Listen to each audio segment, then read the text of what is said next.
예수께서 12제자에게 명하기를 마치시고 이에 그들의 여러 동네에서 가르치시며 전도하시려고 거기를 떠나 가시니라.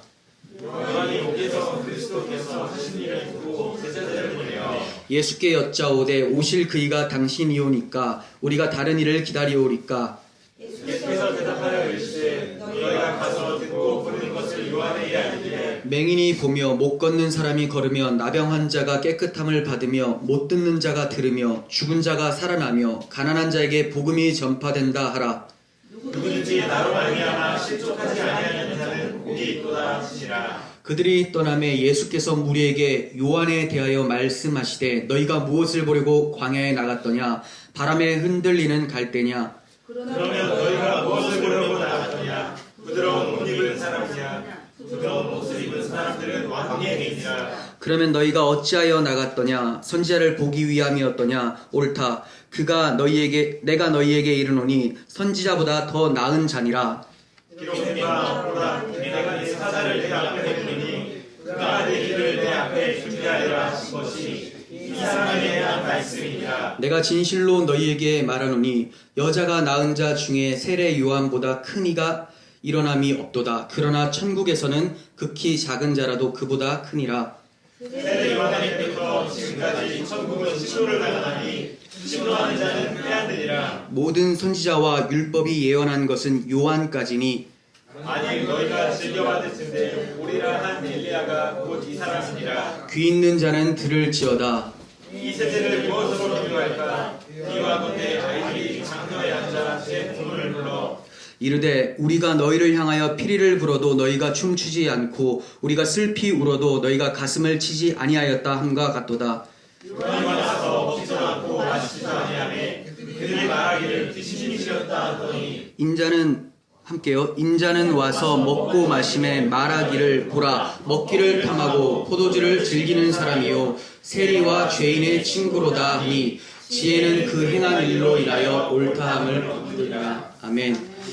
수요일에 창세기 강의를 계속 하고 있었는데 물론 중간중간에 다른 본문들도 꽤 했었던 것으로 기억을 하고 있습니다. 근데 제가 이제 이번 주부터 계속 이어서 할지는 모르겠지만 주로 이단들이 자주 사용하는 본문을 가지고 강해 설교를 또 하려고 해요. 그러다 보면 복음도 전할 수도 있고 이단들이 어떻게 우리를 미혹하는지에 대해서도 알 수가 있기 때문에 그 방법이 좋을 것 같아서, 그리고 또 본문을 정하는 데 있어서 저도 크게 고민하지 않아도 이들이 많이 사용하는 것을 가지고 본문을 전할 수가 있어서 좋은 것 같습니다. 특히 오늘 본문은 통일교나 다른 이단들도 이 본문을 왜곡을 해요. 그리고 가장 많이 왜곡하는 집단이 이제 사이비 신천지라고 하는데, 이단하고 사이비는 좀 다르죠. 이단은 예수 그리스도의 복음을 좀 왜곡하는 거고, 사이비는 자기가 이제 교주로서 이제 신의 자리에 올라가거나 이렇게 되는데, 제가 스스로 나누기로는 안식교, 율법주의적인 부분, 그리고 이단 끝이 좀 다르다. 사이비는 신천지, 안상홍 증인회, JMS 이런 것으로 좀 볼 수가 있을 것 같아요. 그 중에서 이제 오늘 본문은 신천지가 참 많이 사용하는 본문인데, 신천지가 주변에 굉장히 많습니다.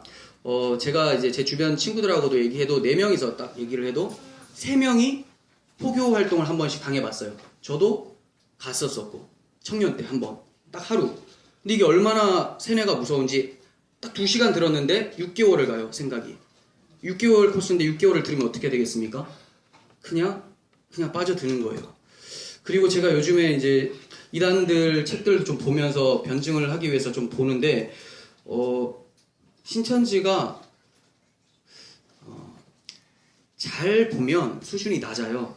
근데 얼핏 보면 굉장히 높습니다. 그게 무슨 말이냐면 미혹하기 딱 좋아요.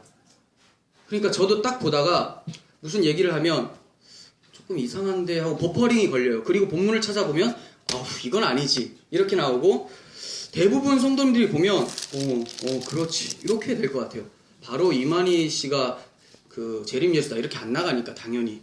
그러다 보니까 서서히 그들의 교리에 빠져들면서 그들이 말하는 또 다른 보혜사라는 사람을 대망하게 되는 거예요.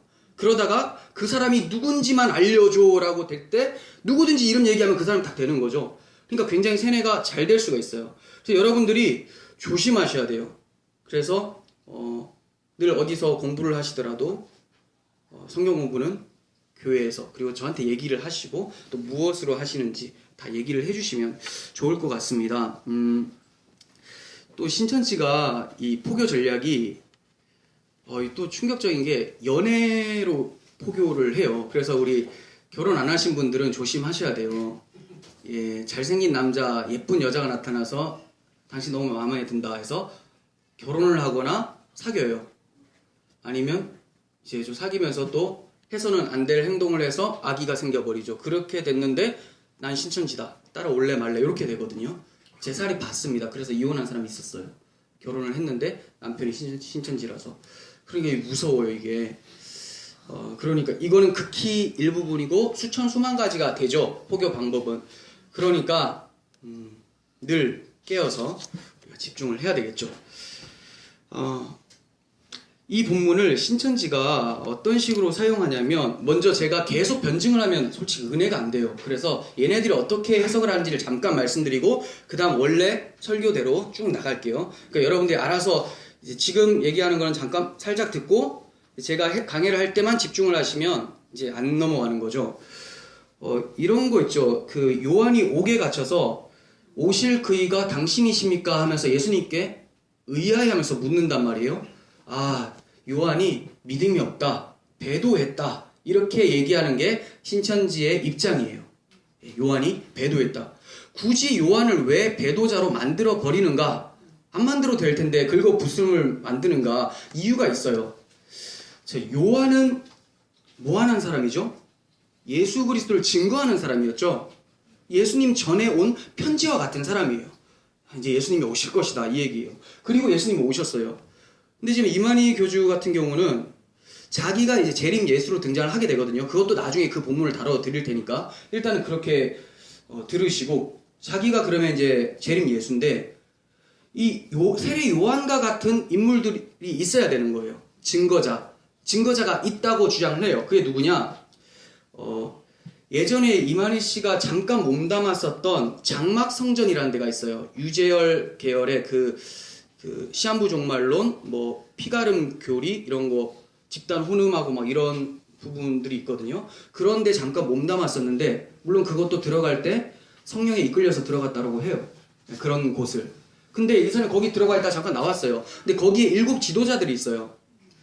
뭐 이름이 7명이 이제 있고, 원래는 8명인데 7 교회를 얘기를 하기 위해서 1명을 밑으로 빼놨거든요. 네. 그리고 일단 억지로 껴 맞췄어요. 7명. 그러니까 이 7명이 7 교회고, 요한계시록의 7 교회고, 이들의 주장이에요. 그리고 이 재림 예수를 증거할 자로서 등장을 한다, 이렇게 얘기를 했어요. 근데 왜 이들을 가지고 들어오느냐? 이들하고 있다가 나왔잖아요. 나왔기 때문에 이들이 이만희 씨 입장에서 봤을 때는 배도자라는 거예요. 이해가 가시죠? 자기와 함께하지 않고 자기는 거기서 나왔으니까. 솔직히 이만희 신천지 증거 장막성전이라는 이름인데 이게 거기서 나온 거거든요. 근데 자기가 진짜라는 것을 얘기하기 위해서 이 사람들 다 배도자로 일단 만들어요. 물론 주님 입장에서는 싹 다 배도자입니다. 네. 근데 자기들끼리 이제 배도자라고 얘기하는데, 그러니까 이 장막성전의 7명이 배도자인데, 그럼 세례 요한도 배도자가 되어야 된다는 거예요. 이해가 가시죠? 자기를 배신을 했는 사람이 세례 요한의 역할이기 때문에 예수를 증거했었던 세례 요한도 반드시 배도자가 되어야 된다는 입장에서 이런 얘기를 하고 있는 거예요.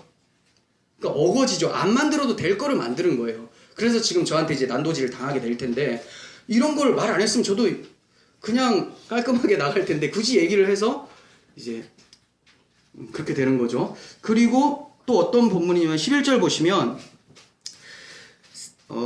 여자가 낳은 자 중에 세례 요한보다 큰 이가 일어남이 없도다. 그러나 천국에서 극히 작은 자라도 그보다 크니라 하면서 천국에선 세례 요한 못 들어간다, 발견할 수가 없다, 이렇게 이제 주장을 하고 있어요.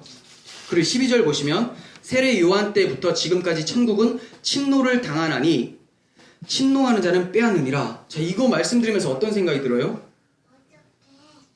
이걸 어떻게 해석하냐면, 이따가 제가 성경적인 해석을 말씀드리고 지금은 이만희 씨의 해석인데, 세례 요한 때부터 지금까지 천국은 침노를 당한다. 침노를 당한다. 침노한 자는 빼앗는다라고 하니까 이걸 부정적인 본문으로 보는 거예요. 그러니까 세례 요한이 자기 아버지 사가랴하고 전도를 막 했는데, 그런 건 안 나오거든요. 일단 전도를 했는데 유대인 바리새인들 이런 사람들에게 공격을 당해서 확 넘어간 거예요. 미혹당한 거예요. 그들의 주장에 성경이 없습니다. 미혹당하고, 그래서 세례 요한이 늘 증거했었던 공동체, 그 공동체를 이제 이 사람은 천국이라고 하는 거예요. 그래서 이것이 빼앗겼다라는 거예요. 세례 요한 때부터 이 요한의 재단이 빼앗겼다. 세례 요한을 시작으로 이제 공격을 당해서 마귀가 먹었다. 그래서 이제 마귀들은 이렇게 천국을 빼앗을 수 있다. 이렇게 주장하는 부정적인 견해로 이제 놓고 있는 거죠. 자, 그러면 이러한 해석들을 신천지에서 한다라는 것을 기억을 하고 이제 오늘 본문으로 좀 들어가려고 합니다. 잘 들으셔야 되겠죠. 예수님께서 제자들에게 강론을 다 하신 후에 다른 곳에서 가르치시고 전도하시려고 지금 움직이시는 시점이에요. 오늘 본문이. 이 당시 세례 요한은 헤로디아의 일로 인해서 감옥에 갇혀 있었어요. 헤로디아의 일이 뭐냐면, 헤롯의 동생 빌립이라는 분봉왕이 있는데 이 아내의 이름이 헤로디아예요. 근데 이 헤롯이 자기 동생의 처를 자기가 차지하려고 했어요. 그래서 차지했죠. 그래서 세례 요한이 이건 잘못된 행동이다라고 하면서 선지자적으로 비판하며 책망을 했어요. 그랬더니 감옥에 쳐넣게 되죠. 나중에는 세례 요한 목이 잘려집니다. 분이 차가지고 나중에 헤롯 왕이 어떻게든 죽이게 되거든요. 근데 오늘 본문은 거기까지는 아니에요. 이렇게 감옥에 있는 상황 중에서 제자들에게, 세례 요한의 제자들에게 예수님에 대한 소리를 듣는 거예요. 그런데 예수님에 대한 얘기를 들었는데 자기가 생각하던 예수하고 너무 다른 느낌인 거죠. 그래서 의아해서 질문을 하는 거죠. 3절에서 예수께 여짜오되 오실 그이가 당신입니까? 우리가 다른 일을 기다릴까요? 이렇게 얘기를 하는 거예요. 제자들을 보내서 주님께 물어봅니다. 요한이 무엇을 들었길래 그렇게 혼란스러워했을까요? 이 앞의 내용은 이제 1장부터 10장까지의 내용은 산상수훈도 있고 주님의 가르침이 있죠. 여러 가지 강론들이 있습니다. 그 중에서 제일 근접한 10장을 좀 보시면 늘 주님이 가르치는 그런 내용인데 좀 보겠습니다. 10장 17절에서 22절. 사람들을 삼가라. 그들이 너희를 공회에 넘겨주겠고. 일단 여기서 충격이에요. 왜냐하면 메시아가 오시면 공회에 넘어가는 게 아니어야 되는데 넘어간대요. 그들의 회당에서 채찍질을 당하리라. 네, 여기도 충격이죠.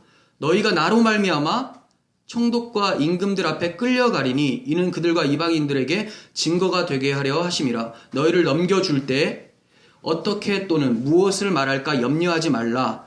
그때 너희에게 할 말을 주시리니 말하는 이는 너희가 아니라 너희 속에서 말씀하시는 이 곧 너희 아버지의 성령이시니라. 장차 형제가 형제를, 아버지가 자식을 죽는 데 내주며 자식들이 부모를 대적하여 죽게 하리라.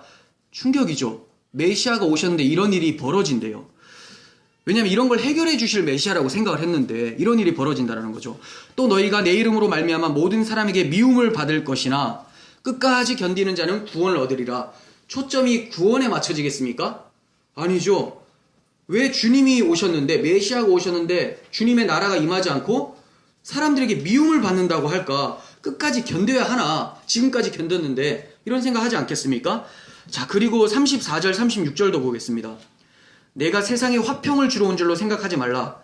화평이 아니요 검을 주러 왔노라. 충격이죠. 내가 온 것은 사람이 그 아버지와 딸이 어머니와 며느리가 시어머니와 불화하게 하려 함이니 사람의 원수가 자기 집안 식구니라. 야, 이거 어떻게 해석을 할까요? 자기가 생각할 때 로마를 원수 삼아서 물리치실 줄로 오신 줄 알았는데 집안 식구가 원수라고 하시고 자기 백성에게 화평이 아니라 검을 주러 오셨다고 하니까 혼란스럽지 않겠습니까? 마지막으로 39절 보겠습니다.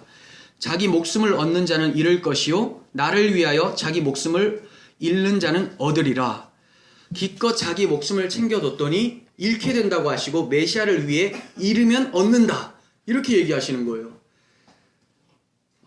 이렇게 생각을 하고 있기 때문에, 이렇게 또 요한처럼 당황하고 있기 때문에 불신자들이 기독교는 이상한 집단이다 이렇게 얘기를 해요. 근데 이 뜻을 정확하게 몰라서 그렇습니다. 요한이 생각한 메시아는 민족 해방을 이루어줄 경제적, 군사적, 정치적 메시아였어요. 그런데 주님이 너무 무기력한 모습으로 오른뺨을 맞으면 왼뺨을 돌려대라 이러는 거예요. 원래 오른뺨을 맞기도 전에 왼뺨 오른뺨을 다 때려라. 이게 주님의 임하심이어야 될 것 같은데, 다윗과 같이 다윗의 나라가 임하면 모든 전쟁에서 승리를 하니까. 근데 얻어 터지는 것을 일상생활처럼 하라고 말씀하시는 거죠.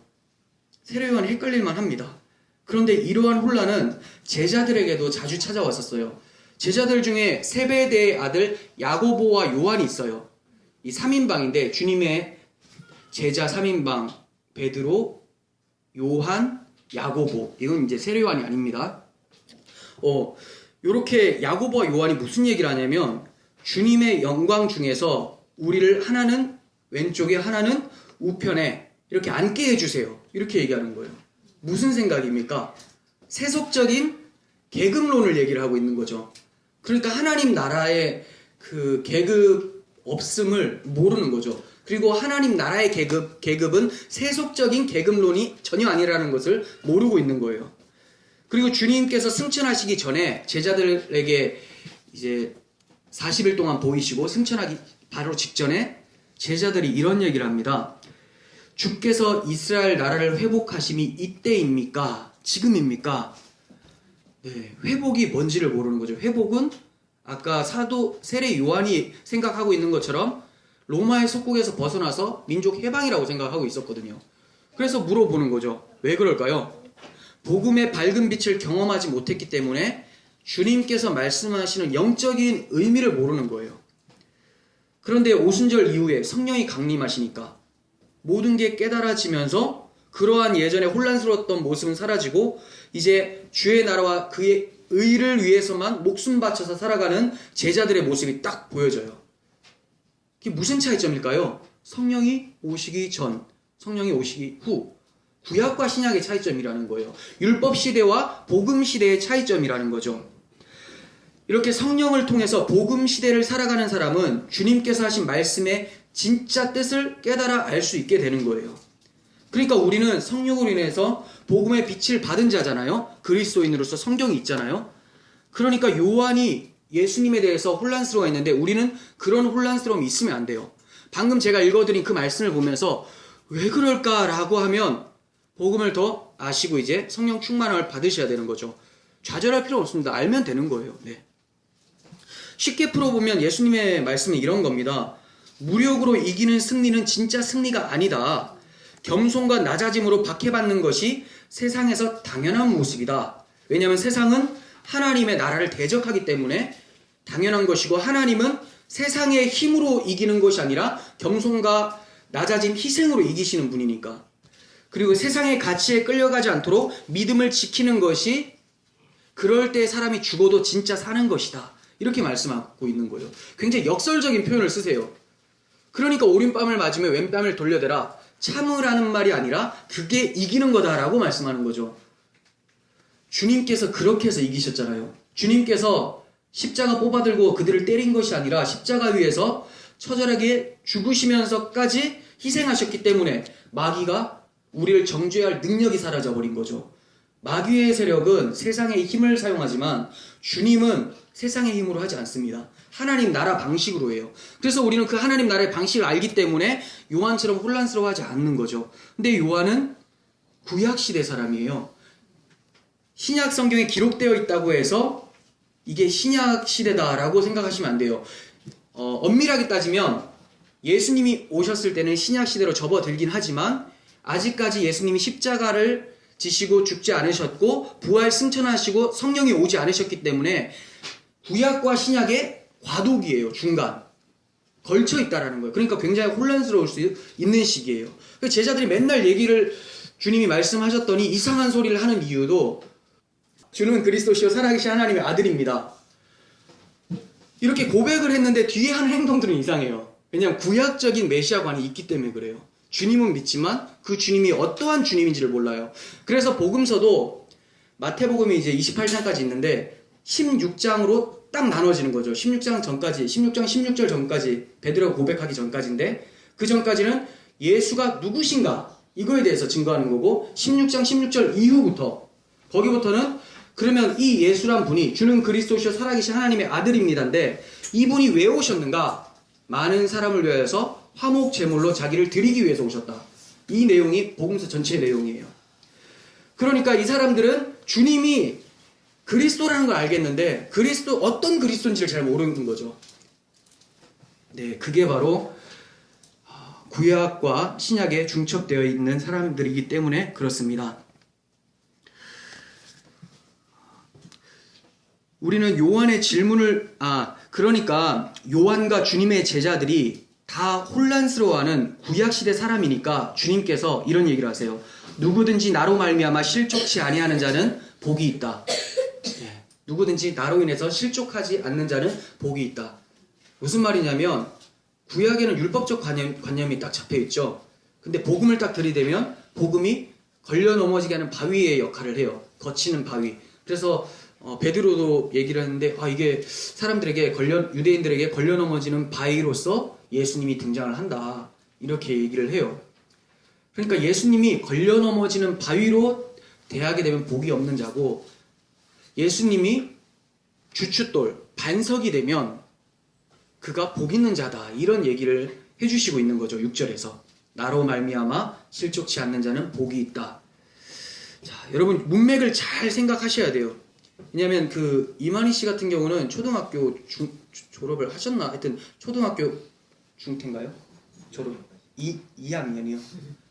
좀 심하네요. 나 6학년은 했는 줄 알았는데 초등학교 2학년까지 다니신 분인데 그러다 보니까 문맥을 잘 못 봐요. 그리고 원어를 못 보고 영어를 몰라요.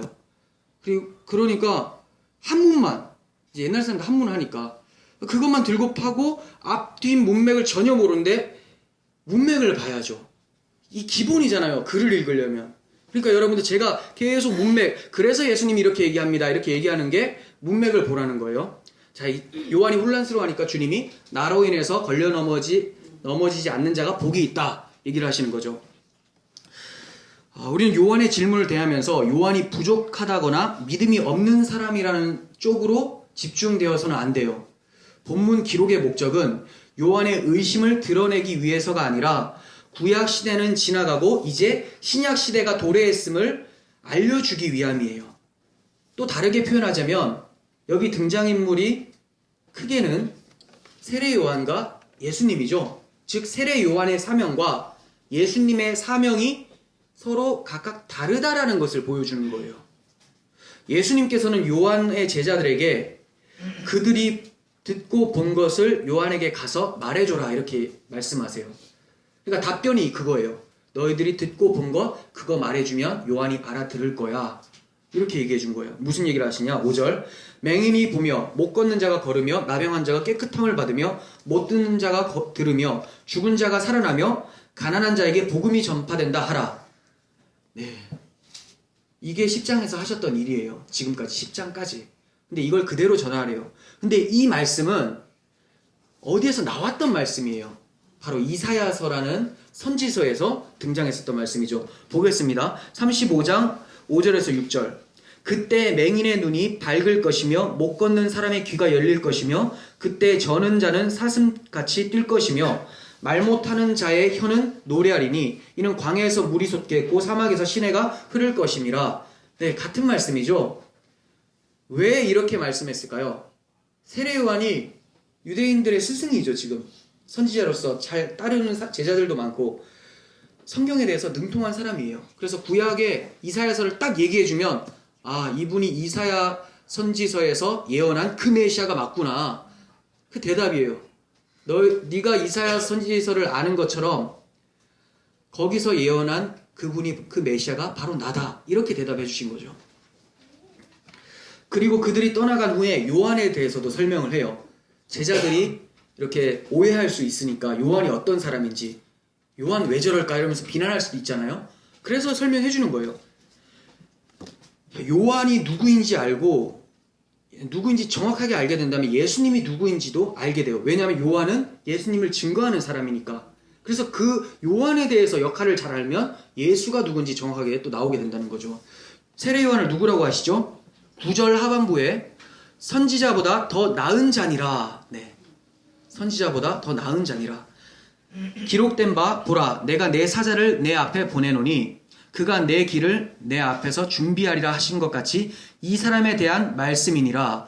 세례 요한이 예수님께서 오실 길을 예비하는 자로 선다고 말씀을 하시는 거죠. 이사야서에서는 요한을 가리켜서 이렇게 예언했습니다. 40장 3절 외치는 자의 소리여 이르되 너희는 광야에서 여호와의 길을 예비하라. 사막에서 우리 하나님의 대로를 평탄하게 하라. 이렇게 평탄하게 하는 자가 세례 요한이었죠. 세례 요한이 외쳤던 게 뭡니까? 회개하라. 천국이 가까이 왔다. 주를 모시기 위해서, 주님 오실 길을 예비하기 위해서 울퉁불퉁했었던 그런 모든 우리들의 마음들, 그런 세력들 다 깎아버리고 주의 오실 길을 예비하는 자로 세례 요한이 등장을 하고 있는 거예요. 이런 의미에서 이제 세례 요한이 선지자보다 낫다 이렇게 얘기하는 거죠. 네. 선지자들은 오실 주님을 못 보고 늘 말씀만 전했는데 세례 요한은 마지막 선지자거든요. 선지자이면서 그 실체를 본 거죠. 보라 세상 죄를 지고 가는 하나님의 어린 양이로다 이렇게 세례 요한이 얘기를 해줘요. 주님은 또 말씀을 인용하시면서 14절 보시면 만일 너희가 즐겨받을진대 오리라 한 엘리야가 곧 이 사람이라 이렇게 말씀하세요. 이건 말라기서를 인용한 거예요. 말라기서 4장 5절 보라 여호와의 크고 두려운 날이 이르기 전에 내가 선지자 엘리야를 너희에게 보내리니. 네. 자, 이 말은 엘리야가 살아서 돌아온다라는 뜻이 아니죠. 엘리야와 요한은 다른 사람이에요. 근데 왜 이렇게 얘기를 할까요? 엘리야가 뭘 했던 사람일까요? 엘리야는 선지자잖아요. 이스라엘의 죄악을 폭로하면서 회개를 촉구했었던 사람이에요. 너희들 우상 숭배하고 주님을 떠나고 언약을 어기고 있는데 정신 차리고 회개하고 돌아서라. 이거 얘기했었던 사람. 근데 세례 요한이 뭐 전했다고요? 회개하라. 천국이 가까이 왔다. 그래서 세례 요한의 세례는 회개의 세례였어요. 회개케 하는. 생명을 줄 수는 없어요. 회개케 하는 이유가 뭡니까? 생명을 받기 전에는 회개가 있어야 되기 때문에 그렇습니다. 그래서 세례 요한의 역할이 바로 회개케 하는 거였어요. 이게 바로 율법의 역할이죠. 율법을 주신 이유는 회개를 시키는 역할인 거고 그로 인해서 복음으로 나아갈 수 있도록 해주시기 위함이죠. 복음으로 바로 나아갈 수 있어요? 바로 나아가면 어떻게 됩니까? 더럽기 때문에 죽어야 되는 거예요, 그냥. 근데 율법이라는 것을 통해서 먼저 난도질을 당하게 돼요. 아, 내가 진짜 죄인이구나. 막 애통하고 나 이제 죽게 되었다. 어떡하나 할 때 주님께서 내가 너를 위해서 대신 죽었다라고 할 때 그게 기쁜 소식으로 들리죠. 근데 자기가 죄인이라는 게 느껴지지 않고 자기가 죽어마땅하다는 게 전혀 느껴지지 않는데 주여 오시옵소서라고 한다면 그 주님이 반갑겠습니까? 말로만 주여 오시옵소서지 오면 쳐다도 안 봐요. 왜냐하면 주님의 필요성을 못 느끼기 때문에 그렇죠. 율법의 역할이 그겁니다. 복음을 향하게 하는 것이 율법의 역할이에요. 율법은 그리스도께로 인도하는 초등교사다. 갈라디아서에서 이렇게 얘기를 합니다. 즉 세례 요한은 율법의 역할로서 등장을 한 거예요. 요한이 믿음이 없는 사람이 아니라 구속사 안에서 요한의 위치가 율법으로서 복음을 증거하는 사람. 아시겠죠? 예수님은 우리에게 구원을 주시는 복음이에요. 그런데 이 예수님을 증거하는 자가 세례 요한인 거죠. 요한복음 1장 5절에서 8절 보겠습니다. 빛이 어둠에 비치되 어둠이 깨닫지 못하더라. 하나님께로부터 보내심을 받은 사람이 있으니 그의 이름은 요한이라. 그가 증언하러 왔으니 곧 빛에 대하여 증언하고 모든 사람이 자기로 말미암아 믿게 하려 함이라. 그는 이 빛이 아니요 이 빛에 대하여 증언하러 온 자라. 증언하러 온 자가 못 믿는 게 말이 됩니까? 하나님께서 보내셨는데 정확하게 알고 보라 세상 죄를 지고 가는 하나님의 어린 양이다 라고 얘기를 했는데 어떻게 모를 수가 있어요. 그러니까 아까 말씀드렸다시피 구약과 중첩되는 시기에 있었기 때문에 혼란스러워서 물어본 거죠. 아, 내가 믿는 예수 그 메시아는 이러한 모습이 아니었는데 맞는가? 주님께서 그렇게만 전하라고 했죠. 왜 그럴까요? 그러면 알아들으니까. 그거예요. 알아들으니까. 네. 그리고 11장 상반부 보겠습니다. 내가 진실로 너희에게 말하노니 여자가 낳은 자 중에 세례 요한보다 큰 이가 일어남이 없도다 하십니다. 네. 여자가 낳은 자 중에, 그러니까 이 땅에서 살아가는 모든 사람들 중에서 세례 요한보다 큰 사람이 없다. 대단한 사람이죠. 주님이 칭찬하셨죠. 배도자입니까? 오늘 본문에서 칭찬했어요. 만약에 예전에 칭찬했다면 그런 이상한 소리를 끌고 나오면 또 다르게 반박을 해야 될 텐데, 지금 이렇게 당신이 그 사람입니까? 묻는데 이 사람보다 나은 사람이 없다라고 해버렸어요. 자, 그러면 엘리야 선지자가 이 땅의 사람 아닙니까? 근데 그 사람보다 낫대요. 근데 엘리야는 어디 있었어요? 모세는 어디 있었어요? 변화산상에 보면 마태복음 17장에 변화산 위에서 예수님과 함께 영광스러운 모습으로 등장을 해요. 근데 지금 세례 요한이 배교자고 지옥 간다면 그 사람들 다 지옥 가야 되는 입장에 처해지게 되는 거죠. 말도 안 되는 거예요. 그냥 너무 그러니까 제가 이걸 이렇게 변증을 할 필요가 있을까 할 정도로 막 그래요. 근데 믿어요. 왜? 문맥을 안 보니까. 문맥을 보셔야 돼요.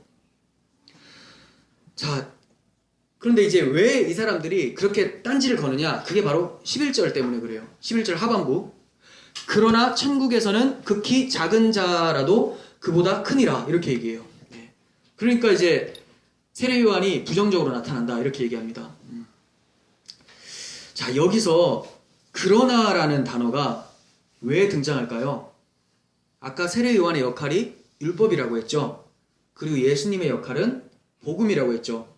율법과 복음의 이제 분기점이라는 거예요. 그러나 천국에서는 극히 작은 자라도 그보다 크다. 자, 왜 요한이 율법이냐? 13절 모든 선지자와 율법이 예언한 것이 요한까지다. 뒤에 바로 나오잖아요.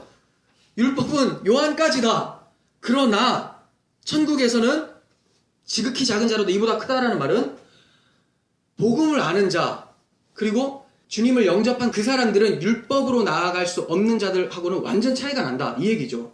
다시 말씀드리면 율법 시대에 사는 사람들보다 복음 시대 예수님을 영접하고 살아가는 그 사람들이 더욱 복되다. 구약의 하나님의 백성들보다 이제 주님이 오셨기 때문에 그 주님으로 인해서 살아가는 사람들, 그 약속된 실체를 받고 살아가는 사람들이 더 복되다라는 것을 얘기를 하고 있는 거예요. 그렇다고 해서 구약의 사람들이 지옥 간다는 게 아니죠. 다윗은 그럼 어떻게 됩니까? 그게 아니잖아요. 예전에 그 다윗 같은 사람들, 솔로몬, 이런 사람들은 예수님이 어떤 분인지는 정확하게 몰라요. 화목제물로 죽으러 오셨다라는 그 세세한 내용, 그 영적인 의미까지는 정확하게 모른다라는 거예요. 화목제물로 죽으러 오신 건 알죠. 그런데 예수님이 오른뺨 맞고 왼뺨을 돌려대라 이렇게 말씀하시는 분인지를 몰라요. 그냥 하나님께서 약속하신 그분이 오셔서 나를 구원하실 것이다. 요거 믿으면 구원 받는 거예요. 근데 오셔서 이제 주님께서 이 사람들이 구약적 관점으로 주님을 오해하고 있으니까 그거를 살짝 바꿔주는 거죠. 영적인 의미로 바꿔주는 거예요.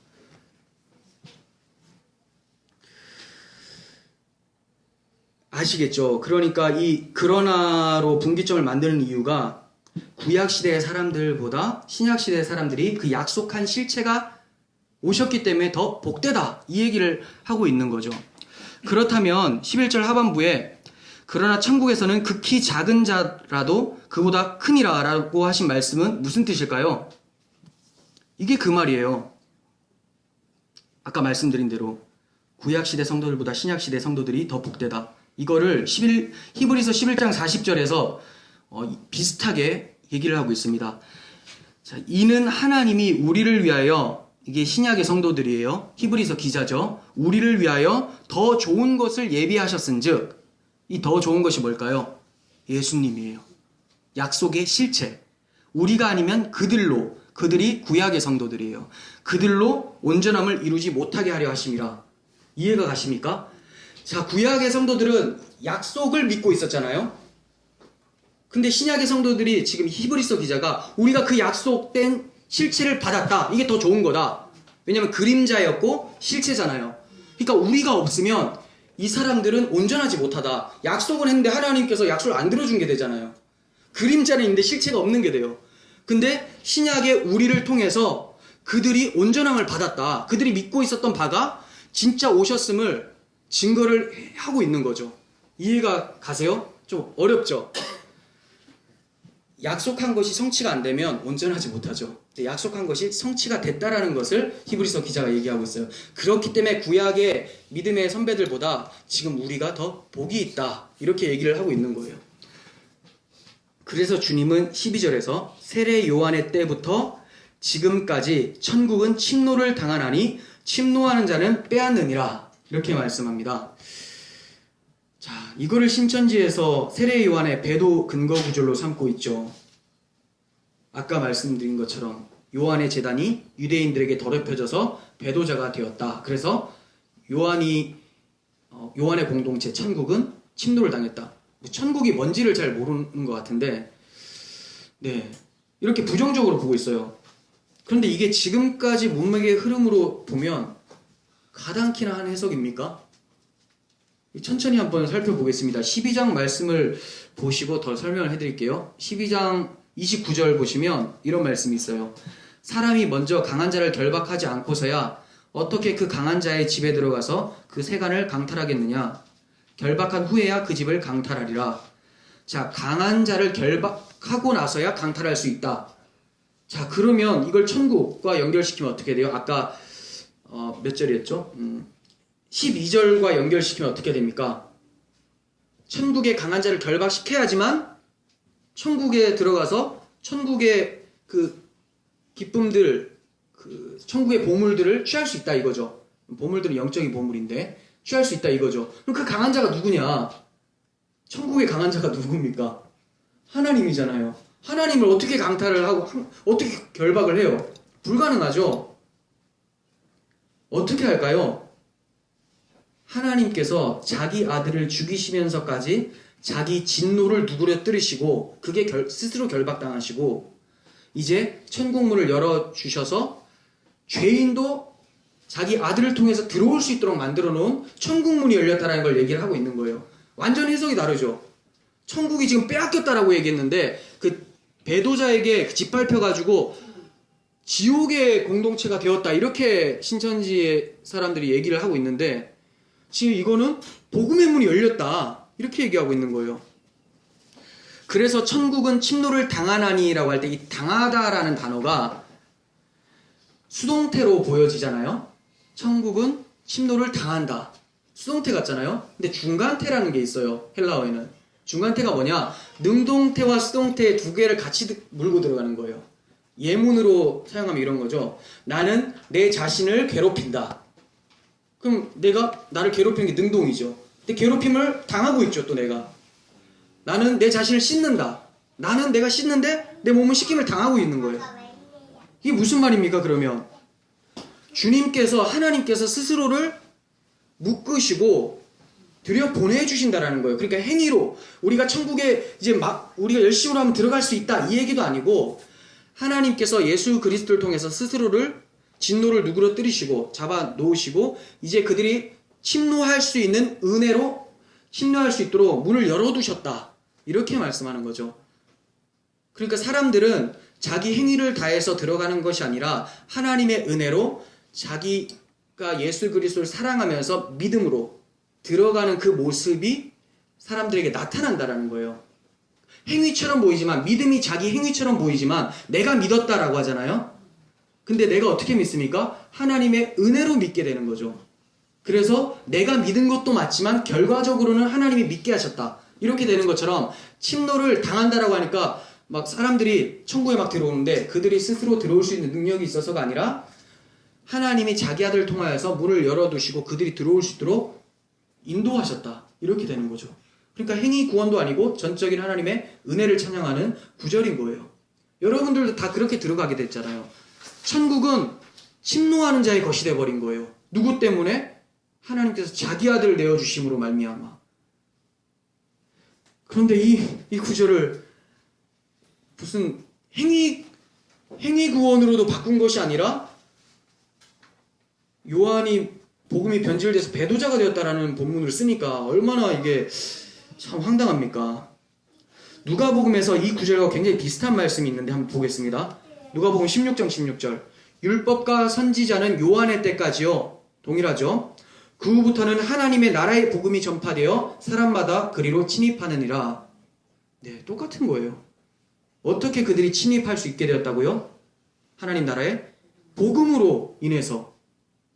그 얘기를 이렇게 얘기했는데 누가복음에만 봐도 좀 이렇게 연결을 하면 알겠는데 그걸 모르는 거죠. 몰라요. 자, 이어서 주님은 16절에서 이렇게 말씀하십니다. 이 세대를 무엇으로 비유할까? 비유하건대 아이들이 장터에 앉아 제 동물을 불러 이르되 우리가 너희를 향하여 피리를 불어도 너희가 춤추지 않고 우리가 슬피 울어도 너희가 가슴을 치지 아니하였도다 함과 같도다. 자, 이 시대 사람들의 모습을 비유를 한 거예요. 이 시대 사람들이 어땠을까요? 세례 요한을 배척을 하고 목 잘라 죽이죠. 예수님도 십자가에 매달게 되죠. 이 모습을 이렇게 표현한 거예요. 유대인들 아이들은 두 가지 놀이를 했었어요. 장례식 놀이. 이상하죠? 아이고 아이고 하면서 막 통곡하는 그런 놀이를 했었고, 그리고 잔칫놀이를 통해서 막 기뻐하는 이런 놀이를 했었어요. 이 두 가지를 가지고 주님께서 비유를 해주시는 거예요. 그러니까 세례 요한의 사역을 장례식 놀이라고 얘기를 하고 있는 거고, 그죠? 율법이니까 애통하게 되죠. 그리스도의 사역을 잔칫놀이, 복음이 주어지니까 기쁨. 예, 그거로 비유를 하고 계시는 거예요. 이 비유의 이미지가 18절, 19절에서 나타납니다. 해석을 해주시죠. 아예 18절 요한이 와서 먹지도 않고 마시지도 아니하매 그들이 말하기를 귀신이 들렸다 하더니, 자, 요한도 배척하더니 인자가 와서 먹고 마심에 말하기를 보라 먹기를 탐하고 포도주를 즐기는 사람이요 세리와 죄인의 친구로다 하면서 예수님도 배척해요. 그러니까 율법도 배척하고 복음도 배척하고 회개하라고 했더니 회개는 안 하고 복음이 왔더니 복음도 죽이고, 이 상태의 모습이 이렇다는 거죠. 구약시대의 모습. 근데 이게 구약의 모습입니까? 지금 우리들에게도 이러한 모습이 있다는 거예요. 강단에서 율법으로 딱 봐도 내가 죄인인 줄도 모르겠고 예수를 얘기해도 그 예수가 반갑지도 않고 영적 좀비 상태가 돼서 복음이 들어올 생각을 안 해요. 이게 정말 사역자로서도 힘들고 성도로서 이 세상을 살아가는데도 힘든 거죠. 같이 동역자로 주님 나라 같이 가는 순례자인데도 불구하고 다 마음이 식어져 가니까 옆에 사람들도 계속 식어져 가고 지쳐가는 거예요. 그러니까 우리 스스로가 각자 자신의 영혼을 지킬 때 우리 서로가 힘이 되어야 될 텐데 서로 멍하게 있다 보면 다 서로 힘 빠지게 되고 결국 마귀에게 그렇게 휘둘리게 될 수 있다는 거죠. 예수님께서 두 가지 비유를 하셨어요. 잔칫놀이, 장례식 놀이. 그럼 우리는 어떤 놀이를 해야 됩니까? 바로 잔칫놀이로 가면 안 돼요. 반드시 장례식 놀이를 하고 잔칫놀이로 가야 되는 거예요. 율법이 들어오고 복음이 들어오게 된다는 거죠. 율법 없이 복음은 없습니다. 어떤 사람들은 자기가 죄를 범했음에도 회개치는 않고 그냥 말씀을 보면서 아, 그래도 하나님 날 사랑하시나 봐 라고 하는데 그 최면이에요. 최면. 자기 속임. 기만이죠. 왜 그렇습니까? 하나님이 자기를 사랑하는 걸 어떻게 느끼냐면 자기가 죄를 범한 것 때문에 죽어맞다는 것을 막 알고 애통하고 막 떼굴떼굴 구를 때 성경을 봤는데 내가 죽기까지 널 사랑했다 때문에 들어와야 되는데 자기가 죽을 만한 죄인이라는 게 전혀 안 느껴지는데 예수님이 날 사랑하시나 봐 라고 하는 거는 이거 최면이에요. 저한테 그렇게 은혜 받았다고 하는 사람들 있는데 참 솔직히 저는 알거든요. 은혜 안 받은 거. 근데 그렇다고 당신 회개해야 됩니다 말하기가 참 어려워요. 그 회개하라고 한다고 회개를 합니까? 근데 그렇게 가다가 큰일 날까봐 걱정은 되고 할 수 있는 건 기도밖에 없어요. 그래서 설교 강단에서 이거라도 들으라고. 참 주님께서 탄식했던 이 시대의 모습이 오늘날 시대와 굉장히 흡사하다는 것은 마음이 참 아픕니다. 항상 장례식 놀이를 거쳐서 잔칫놀이로 가야 됩니다. 에스겔에서는 이 점을 잘 설명해주고 있어요. 유명한 본문인데 에스겔 37장 보시면 하나님께서 에스겔 선지자에게 골짜기에 마른 뼈가 가득한 것을 보여주세요. 얼마나 답답하겠습니까? 그 마른 뼈를 보면서. 그게 뭔지 아십니까?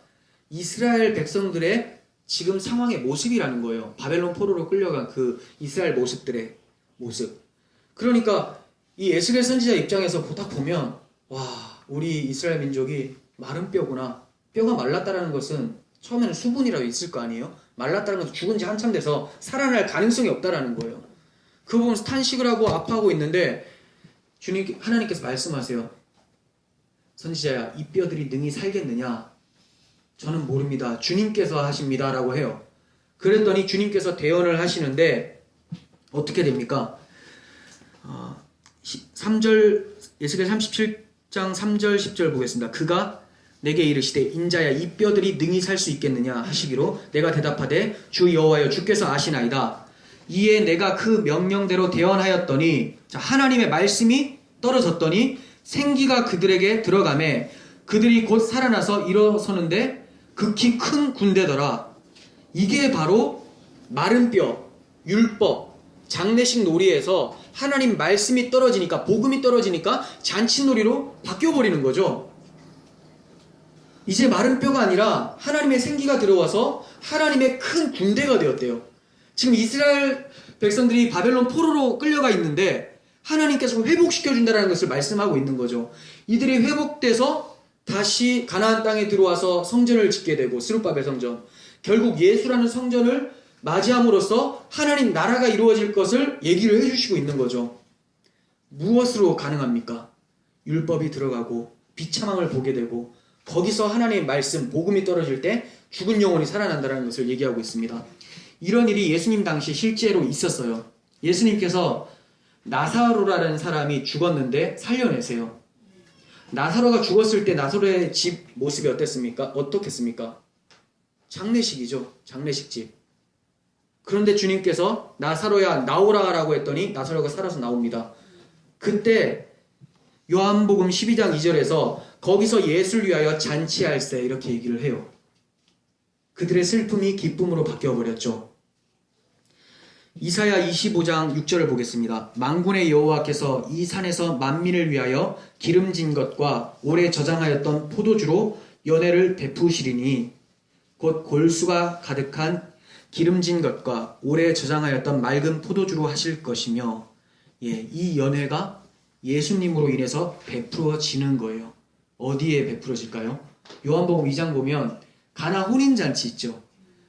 거기에 혼인잔치니까 계속해서 잔치할 거리들이 많이 있어야 되는데 여기 포도주가 갑자기 뚝 떨어져 버린 거죠. 잔치 자리가 지금 장례식 자리가 될 분위기예요. 파혼이 될 수도 있어요. 큰일 나죠.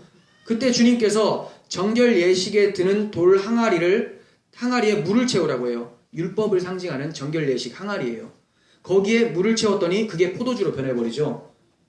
율법에서, 애통함에서, 텅텅 비어있는 껍데기에서 어떻게 됩니까? 잔치의 기쁨을 가져다주는 포도주로 변해버린다는 거죠. 자기가 포도주가 떨어졌다는 사실을 모르면 절대로 주님의 포도주를 받을 수가 없습니다. 정결 예식에 드는 돌 항아리에 물이 다 떨어져 있어야지 주님의 포도주를 받을 수가 있는 거예요. 사도 바울은 보라 지금은 은혜 받을 만한 때요, 보라 지금은 구원의 날이로다 이렇게 얘기했습니다. 나사로가 죽었기 때문에 살아난 것이고 주님의 십자가가 있었기 때문에 주님의 부활이 있었던 거예요. 우리가 주님의 십자가에 동참하지 못하면, 내가 죽어 마땅한 죄인이라는 것이 회개되지 않으면 주님의 부활, 그 부활의 감격을 누릴 수가 없습니다. 세례 요한의 질문은 이렇게 요한의 사명과 예수님의 사명, 율법과 복음을 우리에게 나타내 주고 있는 거예요.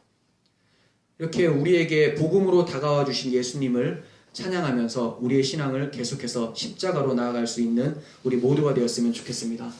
기도하겠습니다. 하나님 아버지, 세상에 미혹하는 자들이 너무나 많습니다. 우리 마음도 미혹의 등불과 같고 주변도 풍랑이 잔잔할 새가 없이 끊임없이 우리를 호시탐탐 노리고 있습니다. 그렇지만 주 안에서 그 풍랑이 잔잔해질 줄 믿습니다. 주님께서 우리의 영혼의 안식처며 우리 영혼의 보호자인 줄을 믿습니다. 하나님께서 주신 이 복음을 주님 나라 갈 때까지 잃지 않고 인자가 올 때 믿음을 보겠느냐라고 말씀하셨는데 그 믿음을 우리 안에서 발견할 수 있는 하나님의 백성들, 주님의 제자들 다 되게 하여 주시옵소서. 미혹당하고 괴로워하는 자들 가운데 주님의 긍휼하심과 은총을 허락하여 주셔서 그들이 다시 한번 십자가 복음으로 돌아오게 하시고 다시 그리스도의 밝은 빛으로 인하여서 삶의 기쁨이 넘쳐날 수 있도록 도와주옵소서. 예수님의 이름으로 기도합니다. 아멘.